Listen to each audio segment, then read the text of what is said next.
Hi, Amy. How you doing? I'm great. Thank you for having me here at Sport Beach with you. Yeah, thanks for coming. We're excited to have you here. Obviously, this is an incredible sports event, so people like you are incredibly important to us in these moments. Thanks so much for being here. Yeah, absolutely. So would love to, maybe we could start with just introducing who we are. Yeah. So I'm Stef Hoffman. I work at Code and Theory.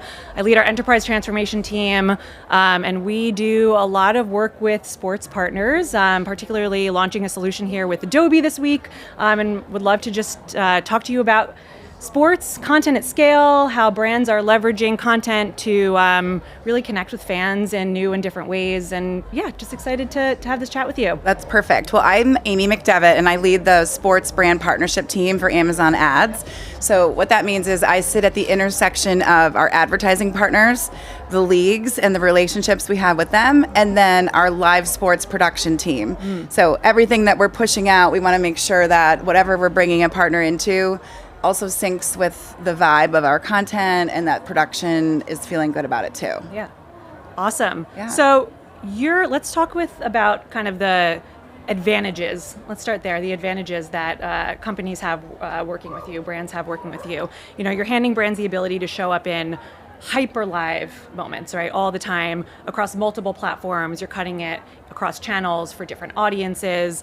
What does the best partner to you look like operationally when you're talking about that scale across multiple channels? Are most brands equipped to really move that fast?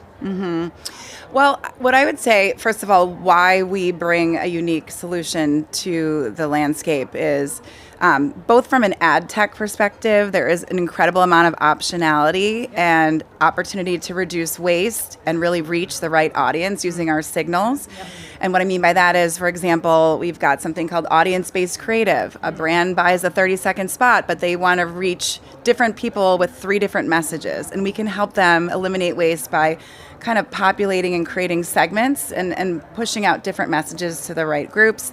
Interactive advertising is another big part of our business where it's kind of inspiring more engagement. You can click with your remote, add to cart, tell me more, send it to my email. Those are just some of the things we're thinking about in the live sporting event. And then when you think about the other surfaces, so live streaming some of the same content on Twitch, we have something called Creator Cast with our NBA this year that we launched. You can literally watch the NBA game with your favorite creator, and the brand can be integrated in a different way into that.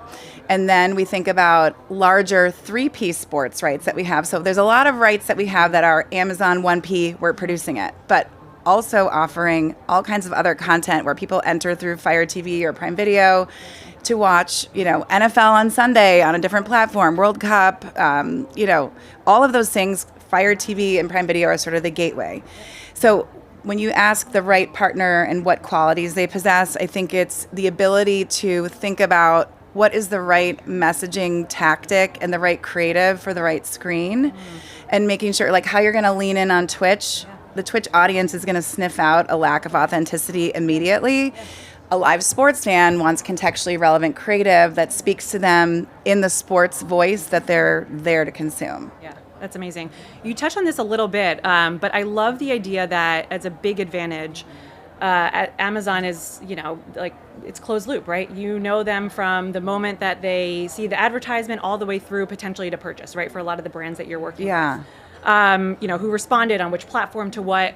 How much do you think brands are leveraging that insight, right, to inform what's happening in that next cycle, right? Because that really is a massive advantage of working with a company like Amazon. That system. Yeah. So it really varies by how advanced the client is on their side, because I do think it takes the right amount of staffing and understanding on their side to properly take advantage of all of that.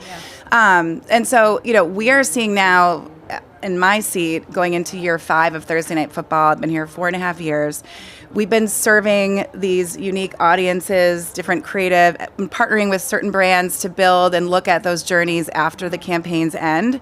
And now we're starting to see, okay, if you add Twitch to this NFL or Twitch to this NBA, and then you add Fire TV or social, this is moving the needle more than if you only had one or two of those. Right. And they're acting on that, and they're seeing it, and we're analyzing it together. I think the other thing is not all brands are partnering with us yet on AMC, so Amazon Marketing Cloud. Yeah.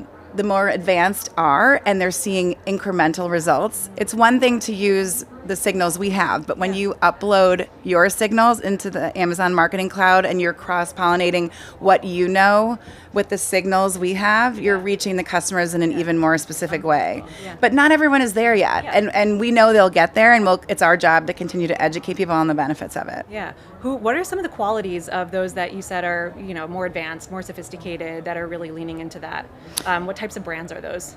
We're seeing it across, I would say one thing is there are certain brands that have different rules or lines of business or laws that they're following by region. For example, insurance category. They can message and do different things in different regions of the country, and so they're leaning in a lot on how do I make sure that this person in California is hearing what they can and can't do. And auto is another one where there's certain things that are interesting to one sector of their industry and not another. Also, I would say you look at the betting category, for example, and they know a lot about their customer already because they've been doing this for a long time, and they've been all their ads have a code or a deal that you can enter. But what they're doing is thinking about, okay, here's new to brand, here's somebody who's seen my ad but never placed a bet before, here's somebody who's a returning customer, and I want to send them a unique offer because they're already spending with me or they're already leaned in on my app. Those are just some that come to mind off the top of my head. Yeah, nice. Yeah. So you're talking a little bit about kind of the global versus local, right? Yes. Let's talk a little bit more about that. You're in the New York area, Yep. right? Mm-hmm. Based in New York? Yes, I am. All right, let's go next. Yes, it was. I was at Game 4. I was lucky enough to be at my Game 4 God, with some of our incredible, clients. It was incredible. We'll not forget it. So this is like a really interesting opportunity, right? From an advertising and a brand standpoint, right? New York's just made New York City probably one of the most incredible places for live moments, Yes. right? The amount of opportunity to capture content in those moments, over the course of the 5 games, Yes. several games has been amazing. The advertiser, though, that's buying those live moments, right? They need to justify spend across the U.S., across, the world, for something that really is like a very hype, it when you're in New York, it's Yes. hyper-local. Yes. So talk to me a little bit about, that tension, right? What are the brands, what are brands doing differently that deeply understand that tension, right? Of the local in those live moments, especially as fandom it really is such a local thing. Yes. Tell me a little bit about that tension and who's solving it well. Yeah, I don't know if fandom is necessarily local.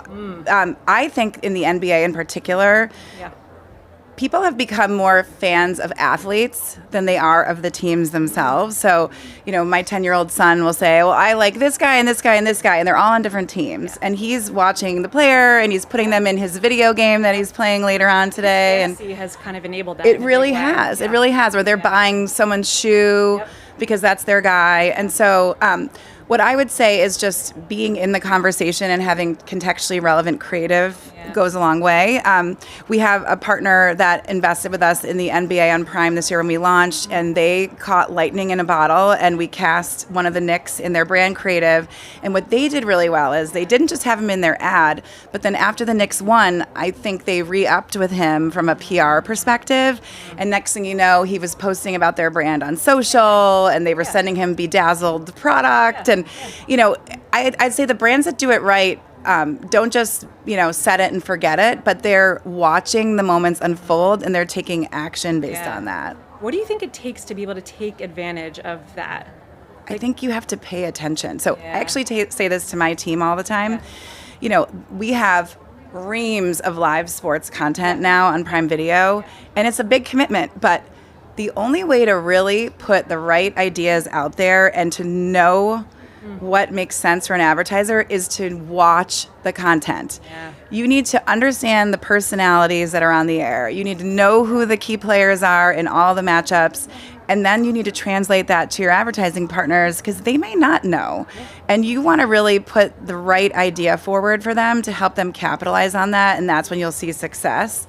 I think brands that just set it and forget it are missing out. And there's a lot of opportunity there. You just need to be aware. And I think also it probably means like having the right agency partner, the right advisor. And our agency partners who we link up with on behalf of advertisers do a great job of that. Yeah. Great. Last question for you. So you've been in this role for almost 5 years now. What's the biggest shift that you've seen in terms of how fans are consuming sports content? Well, I would say it's an always-on proposition, particularly with the NFL, but even now, the NBA season is over. This entire week, there has been nothing but talk about where is Giannis going and who's going to go when Giannis shifts and this and that.